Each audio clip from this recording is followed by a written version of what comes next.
Siyabingelela makhehla, sibingelela lapho ukhona eMpumalanga, eNtshonalanga, eNingizimu naseNyakatho. Bingelela Dr. Nyengelesi Bogogo. Namhlanje ngikhipha lolu phondo lokusebenta, luphondo lokudonsa umcebo, luphondo lokudonsa timali ngalosuke ukwenda. Alulethi imali endlini kodwa uyasebenza, alwenza something bese uphumelela ngalokhu abnormal. Awuvinjelwa lapha labakugadlako lapha natibiyela kuba tifiki kuwe. Luphondo lolo lusimangabe lukuvulela tinto takho, lukukhanyisela, lube futhi lukuvikela emimoyeni lemibi lekhanze ethi chamuke ethi 10 ngoba sithi asahlale sikugadzile nasuphumelela mase kuta impumelelo sekunembe futhi ekhatsi. So kungako ngisho ngabe kuthiwa ngithaka sigubhu ngisithaka uyagadla timshaya timfitsite.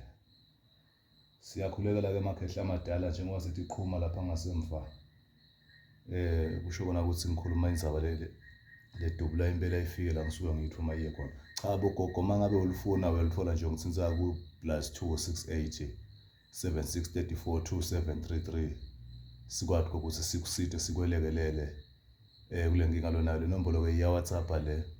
Ngiseswatini kaNgwane kaManzini, eNgwane Park ngase exchange lapho ngikhona khona emkhiweni. Cha bogogo, ngiloko nje bengikondlulisa phondo lemicebo, liphondo lokuphila. Akufi umuntu mawungasekho liyakwazi ukuchubeka futhi lusebenzele umntwana lo osuke wena uthi utawuchubeka lusebenzise. Ngilo lolu bogogo, aludli ingadi yamuntu, akufi isihlobo la, kuphila nje kuphela. Ufaka lo state wafaka kodwa akufaka la ekhathi ukwathi ukuthi uphila kube kuhle makhehla eMpumalanga, eNtshonalanga, eNingizimu naseNyakatho. Magumba amane emhlaba nibusiseke, tivuleke tonke endodeni manihlanganisa uNkulunkulu, emadloti emathonga wonke akwazi ukuthi anikhanyisela, sikhanyisele sonke siphumelele ngoba njengoba siphila sifisa kuphumelela sonke.